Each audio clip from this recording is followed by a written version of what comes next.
दोस्तों स्वागत है आपका बिहार न्यूज में। दोस्तों मैं हूं फिरदौस गनी और आप देख रहे हैं केटीवी लाइव। दोस्तों आज हो चुका है 19 नवंबर 2022।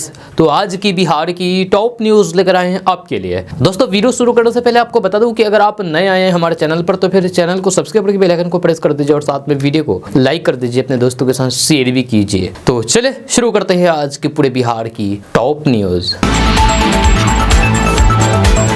दोस्तों आज बिहार न्यूज में सबसे पहले बात करते हैं कि अगर आप अपने घर में एलपीजी कनेक्शन लिए हुए हैं तो फिर आपके लिए खुशखबरी है। खुशखबरी यह है कि अब आपके घर में जो एलपीजी सिलेंडर आता है उस सिलेंडर में अब क्यूआर कोड होगा। जी हां, आने वाले कुछ दिनों में आपके घर पहुंचने वाले एलपीजी सिलेंडर पर भी क्यूआर कोड लगा होगा। सरकार एलपीजी गैस सिलेंडर पर क्यूआर कोड लगाने का फैसला इसीलिए किया है ताकि आपके घर सिलेंडर पहुंचाने की प्रक्रिया के दौरान वेंडर्स उससे गैस ना निकाल सके।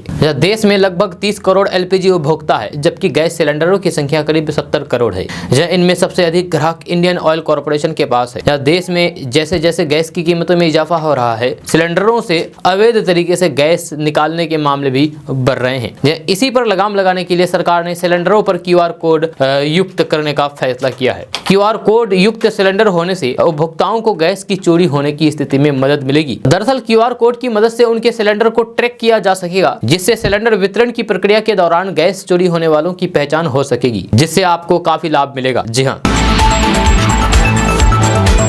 दोस्तों अब बात करेंगे कि बिहार के अस्पतालों में बीमारियां बढ़ रही है। अगर आप बिहार के किसी भी अस्पताल में जाते हैं, सरकारी अस्पताल में, तो आपको मालूम भी होगा कि बिहार के सरकारी अस्पतालों में बीमारियां बढ़ रही है। जी हाँ, अस्पताल के अंदर इलाज किया जा रहा है और बाहर बेशुमार बीमारियां बांटी जा रही है। आप सोचेंगे कि हम ये क्या बोल रहे हैं। जी हाँ, यही कारण है कि 1800 अस्पतालों पर बंद होने का खतरा मंडराने लगा है। जब बिहार प्रदूषण नियंत्रण परिषद ने नोटिस जारी किया है, सभी अस्पतालों को भेजे गए नोटिस में कहा गया है कि अगर बायोमेडिकल वेस्ट मैनेजमेंट परिवहन इलाज के लिए स्थापित मापदंडों का पालन नहीं किया गया तो फिर अस्पतालों की बिजली पानी काट दी जाएगी। साथ ही अस्पतालों में ताला जड़ दिया जाएगा। जब प्रदूषण नियंत्रण परिषद ने कई जिलों के जिलाधिकारी को भी इसकी सूचना दी है। बिहार प्रदूषण नियंत्रण परिषद के अध्यक्ष अशोक कुमार घोष ने कहा है कि पटना के स्वास्थ्य केंद्र में सुविधाओं के नियमों को ताक पर रखा जा रहा है। इसके साथ ही पहले चरण में आरा, बक्सर, कैमूर, मुंगेर, गया, रोहतास जैसे जिले भी शामिल है। इस मामले को लेकर के बार बार इन इकाइयों को सतर्क किया गया है। इसके बावजूद भी निर्देशकों का पालन नहीं किया जा रहा है।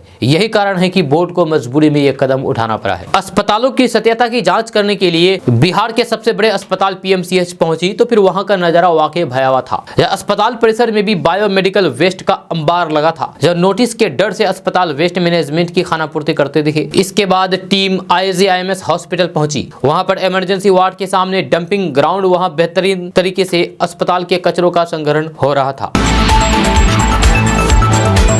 दोस्तों बात करते हैं कि बिहार के डिप्टी सीएम तेजस्वी यादव पटना पहुंचे। वहां पर उन्होंने मंत्री महासेठ के यहां IT रेट पर अपनी प्रतिक्रिया दी। तेजस्वी यादव ने कहा कि ये तो शुरुआत है, आगे देखते जाइए 2024 तक हमारे साथ यही होता रहेगा। यानी कि तेजस्वी यादव ने बीजेपी पर साफ साफ हमला बोलते हुए कहा कि ये तो अभी शुरुआत है, आगे ऐसे ही रेड होता रहेगा हमारे पर 2024 तक, जब तक नहीं लोकसभा चुनाव आ जाता है। उन्होंने कहा कि 2024 तक हमारे साथ यही होगा। बीजेपी को पता है कि 2024 में इसका खात्मा होने वाला है, इसी वजह से पार्टी के लोग घबराए हुए हैं और हम पर ताबड़तोड़ छापेमारी की जा रही है। डिप्टी सीएम तेजस्वी यादव ने कहा कि जब उद्योग मंत्री समीर महासेठ के घर पर हुई IT की छापेमारी पर सवाल पूछा तो फिर उन्होंने कहा कि बिहार में यही नहीं बल्कि झारखंड में भी यही हो रहा है। वहां के मुख्यमंत्री हेमंत सोरेन को ही देख लीजिए, उनके साथ भी तो यही हो रहा है ना। उन्होंने कहा कि केंद्रीय जांच एजेंसियां 2024 तक यही करते रहेगा, यानी कि जब तक चुनाव आएंगे तब तक छापे पर छापा पड़ता रहेगा, मिलने वाला कुछ नहीं है इन लोगों को। आपको बता दो कि गुरुवार को IT की टीम ने कंस्ट्रक्शन कंपनी के 12 से ज्यादा ठिकानों पर छापेमारी की। टीम ने वहां से कई डॉक्यूमेंट भी बरामद किए। माना जा रहा है कि इन कंपनियों में नेताओं ने भी रुपए इन्वेस्ट किए हैं, जिसमें एक उद्योग मंत्री भी शामिल है। इसको लेकर के अब तेजस्वी यादव ने कहा है कि 2024 तक यही होता रहेगा। दोस्तों बात करते हैं कि बिहार सरकार भूकंप को लेकर के जागरूक है। जहां आम लोगों को भूकंप रोधी मकान बनाने के लिए हर जिला में भूकंप जागरूकता क्लिनिक खोला जा रहा है। इसकी शुरुआत हो चुकी है। जैसे कि आपको पता है कि बिहार में लगातार भूकंप आ रहे हैं, खास करके इसका भूकंप का केंद्र नेपाल होता है और चूंकि बिहार नेपाल की सीमा से सटा हुआ है, जिस वजह से इसका असर बिहार में भी दिखाई पड़ता है। इस वजह से अब बिहार सरकार बिहार में घर बनाने वालों को सतर्क किया जा रहा है और कहा जा रहा है कि अगर आप घर बनाते हैं तो फिर आप भूकंप रोधी बनाएं, यानी कि आप भूकंप रोधी घर बनाएंगे तो फिर भूकंप आएगा भी तो आपका घर को नुकसान नहीं होगा। जब पटना, मुजफ्फरपुर, भागलपुर में भूकंप जागरूकता क्लिनिक बनाए जा चुके हैं, तो फिर और स्थानों पर यह बनाया जा रहा है। जल्द ही बिहार के विभिन्न जिलों में जागरूकता क्लिनिक बनाया जाएगा। बिहार राज्य आपदा प्रबंधन प्राधिकरण के तकनीकी सलाहकार डॉक्टर BK सहाय ने बताया है कि बिहार भूकंप के 5वें जोन में आता है, लिहाजा बिहार सरकार लोगों को भूकंप रोधी मकान बनाने की सलाह देता है। डॉक्टर सहाय ने बताया है कि बिहार के 7 जिला है जो नेपाल से लगे हैं, वे भूकंप प्रवण क्षेत्र में आते हैं। ये 7 जिला है मधुबनी, सुपौल, अररिया, सहरसा, सीतामढ़ी, दरभंगा और किशनगंज जिला, जी हाँ, जो अति संवेदनशील क्षेत्र है। डॉक्टर सहाय ने कहा है कि बांस और पक्के मकान के क्लिनिक बना करके लोगों को जागरूक किया जा रहा है। इस क्लिनिक में जाकर के लोग रहते हैं। जानकार लोगों द्वारा आम लोगों को भूकंप रोधी मकान बनाने की सलाह दी जाती है। तो ऐसे में KDB लाइव भी आपसे कहती है कि अगर आप नए घर मकान बनाना चाहते हैं तो आप भूकंप रोधी बनाएं। भूकंप रोधी मकान बनाने से आपको काफी ज्यादा फायदा होगा। जैसे कि अगर अचानक भूकंप आ जाए तो फिर मकान में आप सुरक्षित रह सकते हैं। तो ऐसे में अगर आप नया घर मकान बनाना चाहते हैं तो आप भूकंप रोधी ही मकान बनाएं। बात करते हैं कि आखिर भूकंप रोधी मकान क्यों जरूरी है। तो तकनीकी सलाहकार डॉक्टर BK सहाय ने बताया है कि भूकंप रोधी मकान बनाने में ज्यादा खर्च नहीं आते हैं। जब 5 से 10% की अधिक लागत से भूकंप रोधी मकान बनाए जाते हैं। उन्होंने कहा है कि हर 100 साल बाद भूकंप लौटता है। इसी के परिप्रेक्ष्य में बिहार सरकार काम कर रहा है। अगर आप घर बना रहे हैं तो फिर आप इन बातों का कुछ ध्यान रखें जो आपको हमें भी बताने जा रहे हैं। तो डॉक्टर BK सहाय ने बताया है कि भूकंप क्लिनिक कोई रॉकेट साइंस नहीं है। इसमें लोगों को यह बताया जाता है कि आप मकान बना रहे हैं तो फिर गिट्टी के आकार, सीमेंट की मात्रा, सरिया की क्वालिटी आदि विशेष ध्यान देना होता है। अब आप सोच रहे होंगे कि किस तरीके के मटेरियल का प्रयोग करें। तो उन्होंने कहा है कि मकान के मटेरियल में ना तो अधिक और फिर ना ही कम सामान इस्तेमाल किया जाता है। ईंट को कम से कम 6 घंटे तक पानी में भिगोना होता है। इससे कम भिगोने पर ईंट में मजबूती नहीं आ पाती है। दोस्तों, मुसलमानों में पसमानंदा मुसलमान यानी कि पिछड़े मुसलमानों की आबादी प्रभावकारी है, किंतु अभी तक राजनीति में स्वर्ण मुस्लिमों का ही वर्चस्व है। जब भाजपा की पसमानंदा राजनीति से मुस्लिमों को वोट बैंक समझने वाले दलों में बेचैनी है। यूपी, दिल्ली में भाजपा ने पसमानंदा मुसलमानों में दिलचस्पी ली है।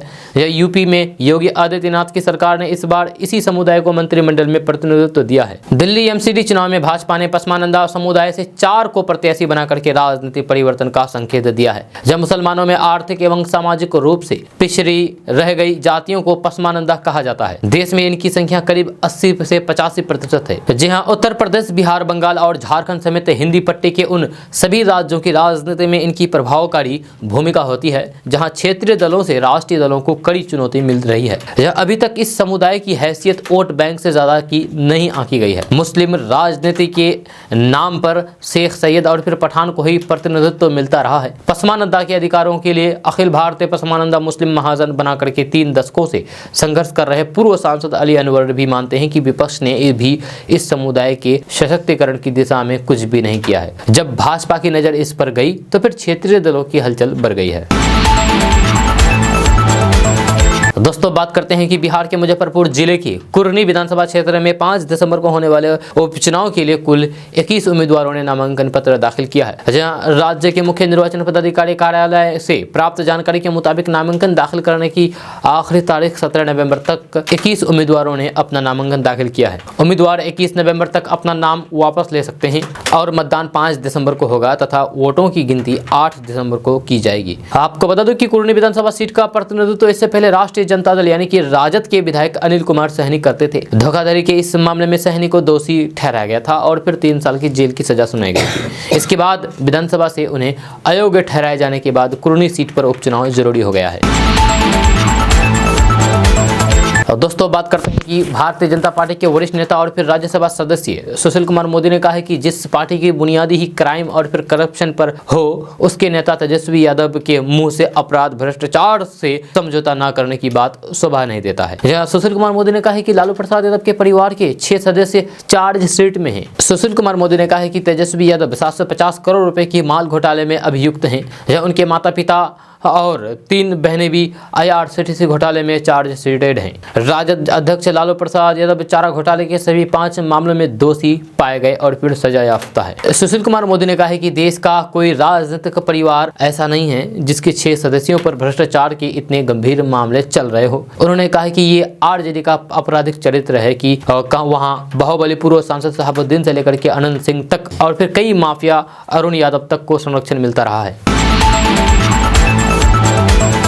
दोस्तों अब बात करते हैं कि बिहार में शराबबंदी कानून लागू है, इसके बावजूद भी इसके शराब पीने वाले लोग शराब तस्करों की मदद से शराब हासिल कर लेते हैं। जहाँ कई बार जहरीली शराब पीने से लोगों की जाने भी जाती है, जान जाने का मामला सामने आ चुका है। लेकिन ना तो शराब तस्कर सुधर रहे हैं और न ही शराब पीने वाले लोग सुधर रहे हैं। अब उत्पाद विभाग ने शराब पीने वालों पर लगाम लगाने के लिए नया तरीका खोज निकाला है। यह शराबियों का आधार डेटाबेस के तैयार हो जाने के बाद अगर कोई भी व्यक्ति शराब के नशे में बिहार के किसी भी जिले में पकड़ा जाता है तो फिर दूसरे जिले में दोबारा पकड़ा जाता है तो इसकी तुरंत पहचान हो जाएगी। फिर वे जुर्माने पर नहीं बल्कि उन्हें जेल की हवा खानी पड़ेगी।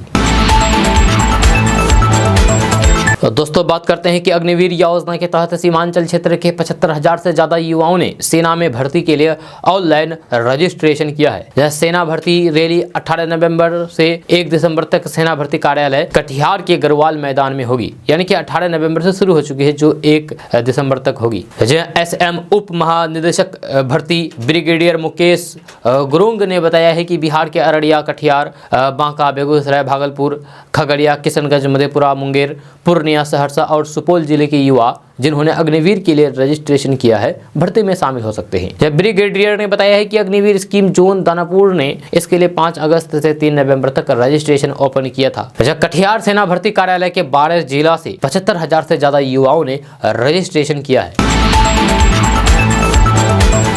दोस्तों बात करते हैं कि बिहार में नौकरी की तलाश कर रहे युवाओं के लिए अच्छी खबर सामने आ रही है। ताजा रिपोर्ट्स के मुताबिक बिहार के पटना, बक्सर, पूर्णिया समेत सभी जिलों में 7360 पदों पर भर्ती की जाएगी। इसको लेकर के विभाग के स्तर पर तैयारियां की जा रही है। खबर के अनुसार प्रदेश के सभी हाई स्कूलों और फिर हायर सेकेंडरी स्कूलों में एक कंप्यूटर शिक्षकों की नियुक्ति को लेकर के शिक्षा विभाग ने व्यापक तैयारियां की है। यह शिक्षा विभाग से मंजूरी मिलने के बाद इन पदों पर भर्ती की प्रक्रिया को शुरू कर दिया जाएगा। आपको बता दूं कि कंप्यूटर शिक्षकों के 7360 पदों को सृजित करने का प्रस्ताव प्रशासी पद वर्ग समिति के पास लंबित है, लेकिन बहुत जल्द इस तकनीकी परेशानी को दूर कर लिया जाएगा और बिहार में कंप्यूटर शिक्षकों के 7360 पदों पर भर्ती को लेकर के नोटिफिकेशन जारी कर दिया जाएगा। दोस्तों बात करते हैं कि बिहार में कार बाइक चलाने वाले लोगों के लिए बड़ी खबर सामने आ रही है। ताजा रिपोर्ट्स के मुताबिक पटना, भागलपुर, दरभंगा, पूर्णिया, किशनगंज, अररिया, कटिहार, गया समेत 10 जिलों में पेट्रोल डीजल का नया रेट जारी कर दिया गया है। आज 19 नवंबर को पेट्रोल डीजल की कीमतों में मामूली सी गिरावट देखने को मिली है। यह वहीं बिहार के कुछ जिलों में पेट्रोल डीजल की कीमतों में मामूली सी बढ़ोतरी भी हुई है, जबकि कई जिलों में आज भी पेट्रोल डीजल के दाम वहीं का वहीं है। इसलिए अगर आप इन जिलों में रहते हैं तो फिर आप जल्द से जल्द पेट्रोल डीजल का रेट चेक कर सकते हैं। आपको बता दूं कि तेल कंपनियां हर दिन सुबह के समय पेट्रोल डीजल का रेट जारी करती है और फिर उसी नए रेट से दिन भर पेट्रोल डीजल की बिक्री की जाती है। दरअसल तेल कंपनियों द्वारा पेट्रोल डीजल का ये रेट इंटरनेशनल मार्केट में चल रहे कच्चे तेल के भाव के तहत जारी किया जाता है। दोस्तों बात करते हैं कि किडनी प्रत्यारोपण के लिए आरजेडी सुप्रीमो लालू प्रसाद यादव 23 या फिर 24 नवंबर को सिंगापुर रवाना हो जाएंगे। लालू प्रसाद के बेहतर स्वास्थ्य लाभ के लिए किडनी प्रत्यारोपण होना करीब करीब तय माना जाता है, यानी कि किडनी ट्रांसप्लांट होना तय माना जाता है। हालांकि किडनी ट्रांसप्लांट की तिथि सिंगापुर के चिकित्सक की औपचारिक प्रशिक्षण के बाद ही तय होगी। राजद सूत्रों के मुताबिक 28 या फिर 29 नवंबर को ऑपरेशन प्रस्तावित है। अपने पिता के ऑपरेशन के दौरान उप मुख्यमंत्री तेजस्वी यादव भी सिंगापुर जाएंगे और वैसे लालू प्रसाद यादव के साथ इस बार भी बड़ी बेटी मीसा भारती और फिर राबड़ी देवी सिंगापुर जाएंगी। इसके अलावा भी कुछ पारिवारिक लोगों के सिंगापुर जाने की सूचना है। दोस्तों खबर राजधानी पटना से है, जहां एक रेस्टोरेंट में बीती रात अचानक भीषण आग लग गई। देखते ही देखते आग की लपटों ने पूरे रेस्टोरेंट को अपने आगोश में ले लिया। इस दौरान रेस्टोरेंट के अंदर खाना खा रहे लोग जान बचा करके भाग निकले। जहां वहीं घटना की सूचना मिलते ही मौके पर पहुंची पुलिस और फिर फायर ब्रिगेड की कई गाड़ियां पहुंच गई और फिर आग पर काबू पाने के प्रयास में जुट गई। मामला पटना के कंकरबाग थाना इलाके का है, जहां बीती रात एक रेस्टोरेंट में भीषण आग लग गई।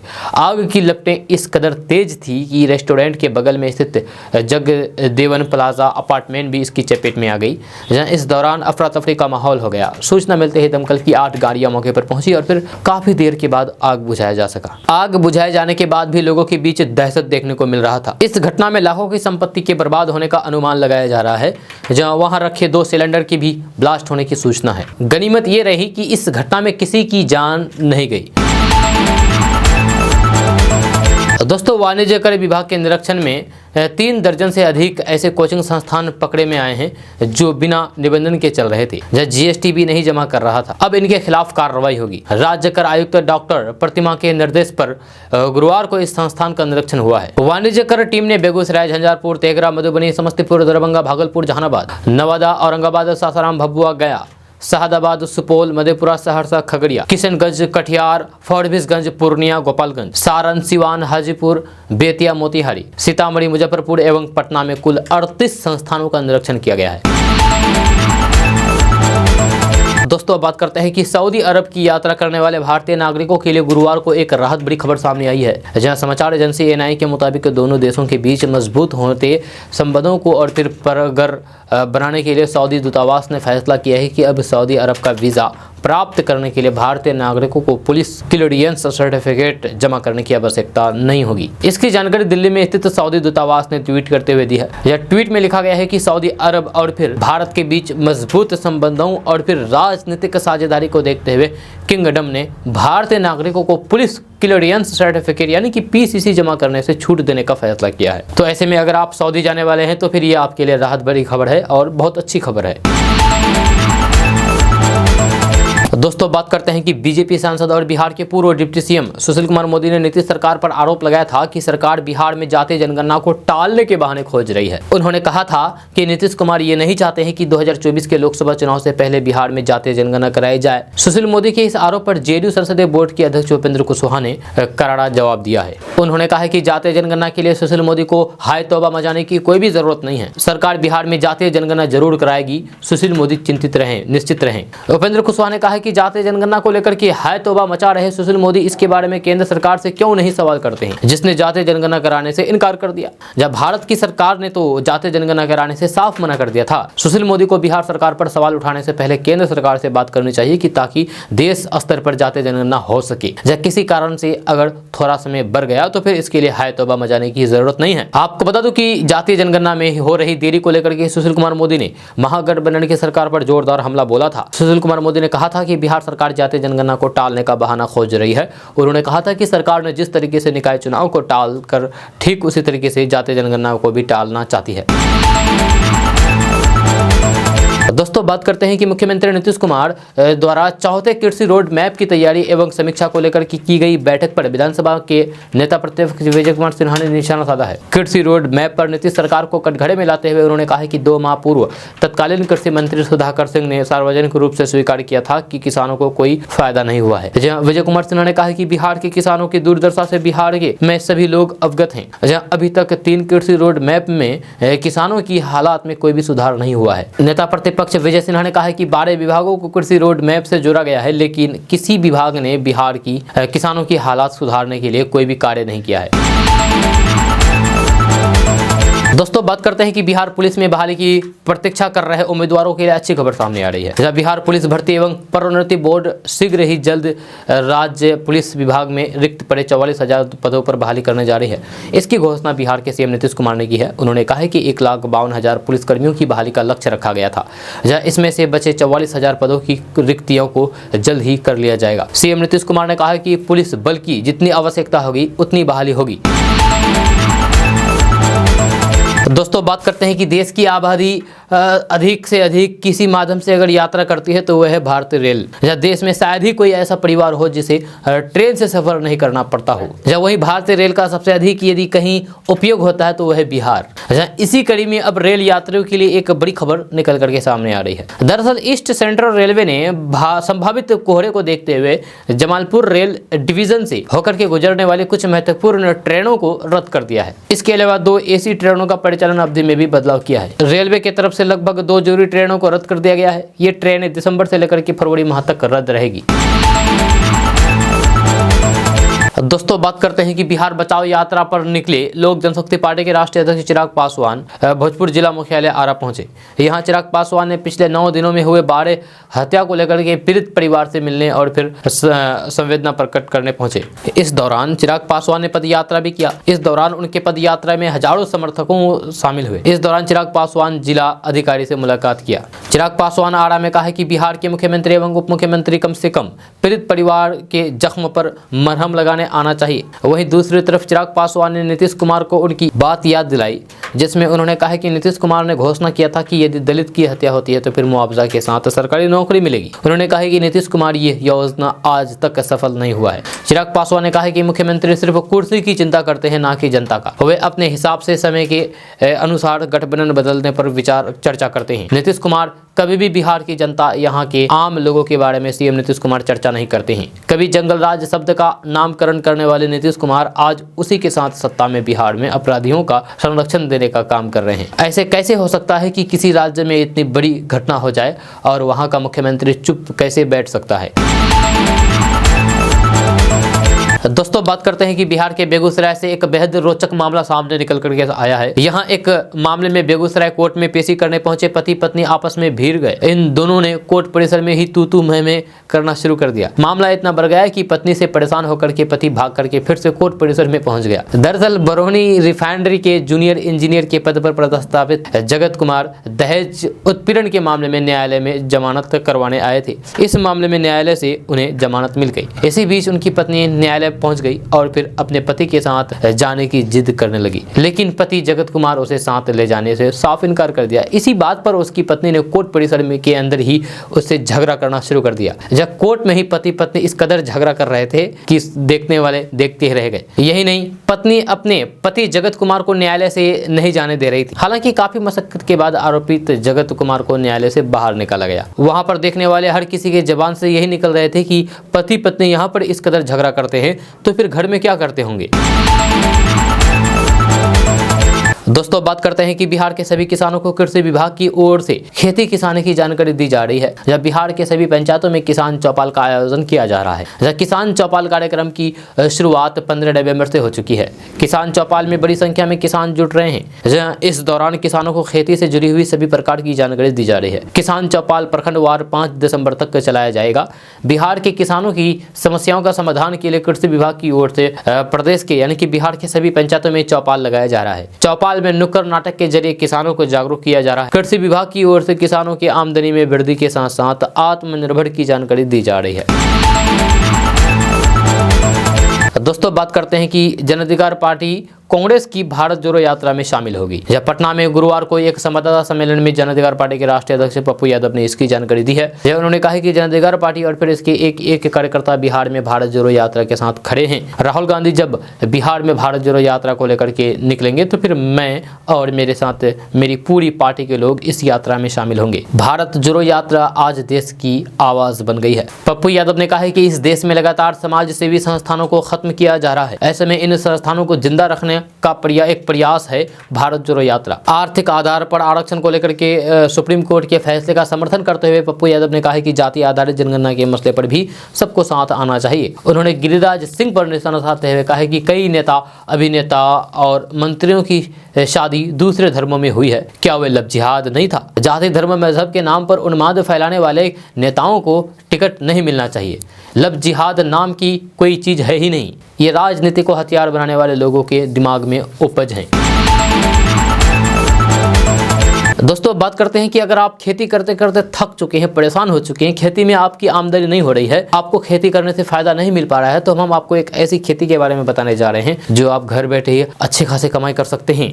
जी हाँ, हम आपको पपीता की खेती के बारे में बताने जा रहे हैं। जब पपीता एक ऐसा फल है जिसमें कई तरह के विटामिन पाए जाते हैं। इसकी खेती बिहार, उत्तर प्रदेश और हरियाणा के साथ साथ पूरे भारत में की जाती है। ये केला की तरह ही एक ऐसा फल है जो साल भर मार्केट मिलता है। ऐसे में किसान पपीता की खेती करके अच्छी कमाई कर सकते हैं। खास बात यह है कि पपीता की खेती एक बार करने के बाद आप कई सालों तक इसे फल तोड़ सकते हैं। केले की तरह पपीता की खेती के लिए हर साल खेत तैयार नहीं करना पड़ता है। साथ ही पपीते के पौधे में रोग लगने की संभावना भी बहुत कम रहती है। इसीलिए इसकी खेती किसानों की किस्मत बदल सकती है। ऐसे में अगर आप भी खेती करना चाहते हैं तो आप पपीता की खेती करें। बिहार सरकार पपीता की खेती को प्रदेश में बढ़ावा देने के लिए 75% तक अनुदान दे रही है। ऐसे में पपीते की खेती करने वाले किसान इस योजना का लाभ आसानी से उठा सकते हैं। दरअसल बिहार सरकार बिहार में फलदार वृक्षों की खेती को बढ़ावा देना चाहती है। यही वजह है कि ये पपीता सहित कई फलदार वृक्षों की खेती पर सब्सिडी दे रही है। जानकारी के मुताबिक नीतीश सरकार 1 हेक्टेयर जमीन पर पपीते की खेती करने के लिए 60,000 रुपए पर 75% सब्सिडी दे रही है, यानी कि सरकार आपको 45,000 रुपए का लाभ दे रही है। यदि आप भी बिहार सरकार द्वारा चलाई जा रही एकीकृत बागवानी विकास मिशन योजना के तहत पपीते की खेती पर सब्सिडी का लाभ लेना चाहते हैं तो फिर इसके लिए वेबसाइट है, और ये वेबसाइट है horticulture.bihar.gov.in। इस पर विजिट करके रजिस्ट्रेशन कर सकते हैं। खास बात यह है कि इस योजना का लाभ लेने के लिए बिहार का निवासी होना अनिवार्य है। बिहार से बाहर के लोग इस योजना का लाभ नहीं उठा सकते हैं। जी हाँ, अगर आप बिहार के रहने वाले हैं तभी आप इस योजना का लाभ ले सकते हैं, अन्यथा आप नहीं ले सकते हैं। तो अगर आप बिहार के रहने वाले हैं तो फिर आपके लिए तो गुड न्यूज़ है, आपके लिए तो फिर लॉटरी है। आप इसकी खेती करेंगे वो भी सरकार आपको पैसा देगी। आपको बता दूं कि सब्सिडी का मतलब ये होता है कि सरकार आपको 60,000 में 45,000 रुपए जो देगी वो सरकार वापस नहीं लेगी। जी हाँ, वो आप ही का हो जाएगा। खेती करके आप उससे अच्छा खासा आमदनी कर सकते हैं।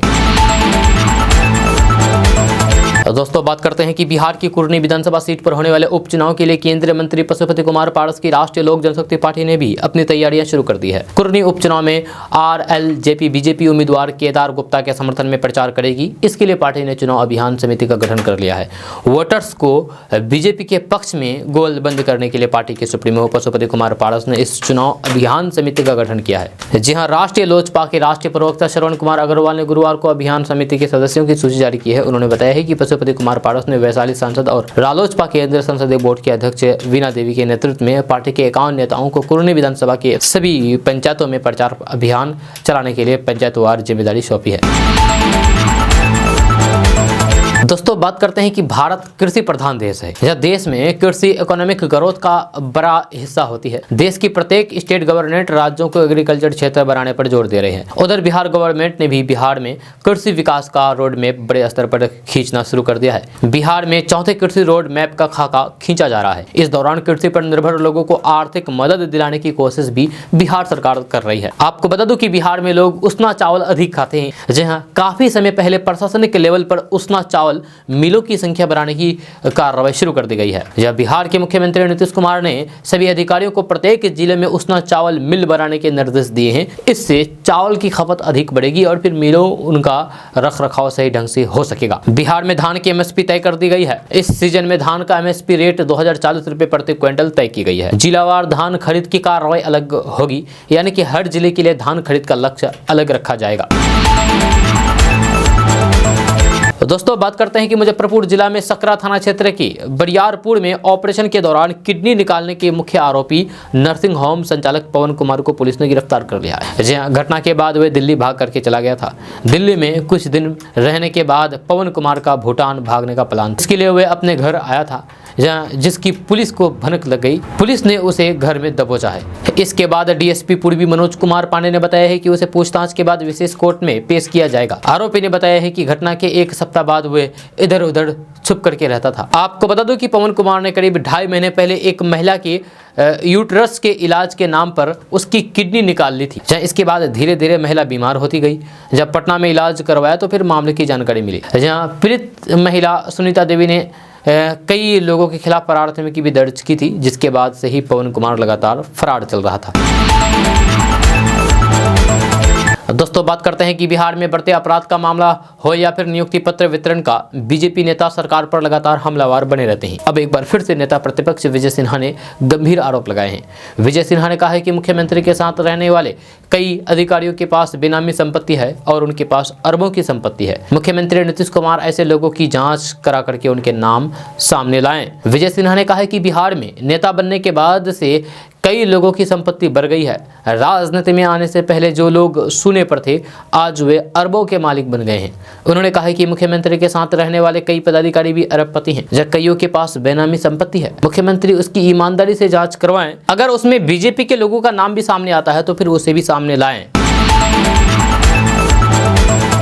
दोस्तों बात करते हैं कि बिहार के 28 जिलों में उच्चतम तापमान सामान्य से नीचे है। इन जिलों में रात और दिन में समान रूप से सर्दी महसूस की जा रही है। जो 8 से 10 किलोमीटर प्रति घंटे की गति से बह रही ठंडी पछुआ के चलते खास तौर पर सुबह शाम और रात में गर्म कपड़े मसलन स्वेटर और शॉल निकाल लिए गए हैं। जब बचे हुए 6 जिलों में उच्चतम तापमान सामान्य या फिर सामान्य से मामूली से अधिक है। जहाँ न्यूनतम तापमान की भी कमोबेश यही स्थिति है। IMD पटना की तरफ से जारी आधिकारिक पूर्वानुमान के मुताबिक अगले 5 दिन तक इसी तरीके की ठंड बने रहने की संभावना है। दिन में चटक धूप निकलने से रात का पारा कम ही रहेगा। जहाँ नवंबर के अंत तक बिहार में पारा अचानक कुछ और कम होने लगेगा। इससे ठंड का अनुभव और अधिक होगा। फिलहाल पूरा प्रदेश पछुआ और फिर उत्तर पछुआ की चपेट में है।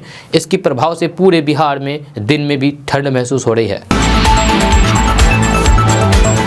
दोस्तों बात करते हैं कि बिहार के भागलपुर जिले में 2 शादियां करने के बाद भी जब एक महिला का मन नहीं भरा तो वे तीसरी से शादी करने के लिए धरने पर बैठ गई। बताया जा रहा है कि प्रेमी गांव में बन रहे बांध को बनवाने आया था। इस बीच दोनों के बीच प्रेम प्रसंग शुरू हो गया। जब वही महिला को धरना देता देख करके स्थानीय लोग वहां पर इकट्ठा हो गए। जानकारी के मुताबिक ये मामला बिहार के भागलपुर जिले के नवगछिया अनुमंडल के ढोल बज्जा का है। बताया जा रहा है कि जब महिला से पूछताछ की गई तो फिर पता चला है कि महिला की 2 शादियां पहले हो चुकी है। जब उसकी पहली शादी कदुआ की पचगछिया के एक लड़के से हुई थी और उसका दूसरा शादी खगड़िया के पसराहा में एक युवक के साथ 5 साल पहले हुई थी। महिला का अब तीसरा प्रेमी संतोष भगत उनके गांव में चल रहे बांध निर्माण कराने में आए मुंशी का काम करता था। जब दोनों की दोस्ती 2.5 साल पहले ढोल बज्जा में हुई थी, फिर दोनों में प्रेम प्रसंग शुरू हो गया। जब वही शादीशुदा महिला अपने प्रेमी के घर धरने पर बैठ गई है शादी करने के लिए। जब महिला ने आरोप लगाया है कि प्रेमी संतोष भगत ने उसे शादी का झांसा देकर के करीब 6 महीने तक उसके साथ गलत काम करता रहा, लेकिन संतोष भगत अब शादी करने से इनकार कर रहा है। बताया जा रहा है कि प्रेमी अपनी पत्नी और फिर 3 बच्चों के साथ धोखा देकर के शादीशुदा महिला के साथ रह रहा था। जब महिला का कहना है कि संतोष ने उसका ससुराल छुड़वा दिया। जब शादी की बात कही तो फिर 10 दिन पहले झगड़ा करने लगा। जब साथ ही मुझे छोड़ करके चला गया और फिर महिला को ससुराल जाने को कह दिया। दोस्तों बात करते हैं कि पूर्वी चंपारण में एक शख्स को प्यार करने की ऐसी सजा मिली कि वे जिंदगी भर के पछतावे में पड़ गया है। जब पूर्वी चंपारण के डांका थाना क्षेत्र में एक शादीशुदा महिला निकाह के लगभग 2.5 महीने बाद अपने आशिक के साथ फरार हो गई। जब महिला अपने शोहर के घर से लगभग 4.5 लाख नगद लेकर के चंपत हो गई। इतना ही नहीं, उसने अपने शोहर को रास्ते से हटाने के लिए साजिश भी रची थी, लेकिन पति ने किसी तरीके से अपनी जान बचा ली। पीड़ित पति ने स्थानीय ढाका थाना में आवेदन देकर के मामले में न्याय की गुहार लगाई है। जब मिली जानकारी के मुताबिक ढाका थाना के मोहब्बतपुर के रहने वाले सगीर आलम का ढाका बाजार में अपनी पुरानी दुकान है। जब घर आने जाने के क्रम में सगीर आलम का बड़ेवा गांव की रहने वाली आयशा खातून के साथ प्रेम संबंध बना। लगभग 1 साल तक चले प्रेम संबंध के बाद दोनों के परिवार वालों की सहमति से 21 अगस्त को उनका निकाह हुआ। जब निकाह के बाद आयशा अपने मायके चली गई और फिर वहीं से महंगे सामानों की फरमाइश करके शागिर से खरीदवाने चली गई। 60,000 का एक मोबाइल भी खरीदवाई। जब बीते 7 अक्टूबर को आयशा मायके से आई और फिर सगीर के साथ हनीमून पर चली गई। हनीमून से लौट करके आने के बाद आयशा घर में रखे लगभग 4.5 लाख नगद, जेवरात और अन्य सामान लेकर के फरार हो गई। आयशा का मन इतने से भी नहीं भरा तो फिर उसने अपने आशिक के साथ मिलकर के सागिर को रास्ते से हटाने की साजिश रची। आयशा ने 16 नवंबर को फोन करके सागिर को रक्षा रहीमपुर झुआ के नजदीक बुलाया, जहां आयशा का आशिक भी मौजूद था। सागिर के वहां पहुंचते ही बिना वजह उसके साथ मारपीट की जाने लगी और फिर जान से मार देने की नियत से सागिर का गर्दन दबा दिया। लेकिन सागिर ने हिम्मत करके शोर मचाया तो फिर लोग दौड़ करके वहां आया और उसके बाद उसकी जान बची। सागिर ने कहा है कि आयशा ने मुझे लूटने के लिए अपने आशिक के साथ मिलकर के साजिश रची, प्यार का दिखावा करके निकाह किया। निकाह के पूर्व और फिर बाद में महंगे सामानों की फरमाइश करके खरीदवाने रही थी। निकाह के बाद भी वह किसी से लंबी बातचीत करती थी, लेकिन उसकी मनसा को मैं समझ नहीं पाया। हनीमून के बाद लौट करके आने पर घर से नगद, जेवरात और कीमती सामान लेकर के भाग गई। फिर मुझे जान से मार देने की कोशिश की गई। आयशा ने मुझे सीधा समझ करके लूटा। हो सकता है कि वे अब किसी दूसरे युवक को अपना शिकार बनाएं, इसीलिए इसे सावधान रहने की जरूरत है। यह कहना है पीड़ित पति सगीर आलम का। दोस्तों बात करते हैं कि बिहार के सरकारी स्कूलों में किस प्रकार की शिक्षा दी जा रही है। इसकी पोल तब खुल गई जब नवगछिया के प्रखंड विकास पदाधिकारी गोपाल कृष्णन ने कोसी पार पंचायत खैरपुर कदुआ का निरीक्षण किया। यह निरीक्षण के क्रम में उन्होंने पंचायत की सभी योजनाओं की जांच की और वे पंचायत में के विद्यालयों में भी गए। इस दौरान उन्होंने प्राथमिक विद्यालय चाय टोला खैरपुर कदुआ पहुंचे। पहुंचते ही उन्होंने विद्यालय के कार्यालय के सामने रंगीन पेंट से कार्यालय लिखा देखा और प्रधान अध्यापक पवन कुमार से सवाल जवाब किया तो प्रधान अध्यापक ने कहा कि किसी बच्चे ने गलत लिख दिया है, इसे सुधार कर दिया जाएगा। इसके बाद प्रखंड विकास पदाधिकारी ने विद्यालय के एक शिक्षक से 50 में 2 से भाग देने को कहा तो फिर शिक्षक ने काफी देरी से उत्तर दिया और पदाधिकारी को संतुष्ट नहीं कर पाए। ऑरेंज की अंग्रेजी स्पेलिंग पूछने पर भी शिक्षक पकड़े गए, यानी कि जवाब नहीं दे पाए। इस संदर्भ में एक वीडियो भी सोशल मीडिया पर वायरल हो रहा है। मध्य विद्यालय पहुंचे बीडीओ ने एक कमरे में खाद रखा हुआ देखा तो फिर उसे तत्काल हटाने का निर्देश दिया। विद्यालय में मध्याह्न भोजन योजना से भी वे नाखुश दिखे।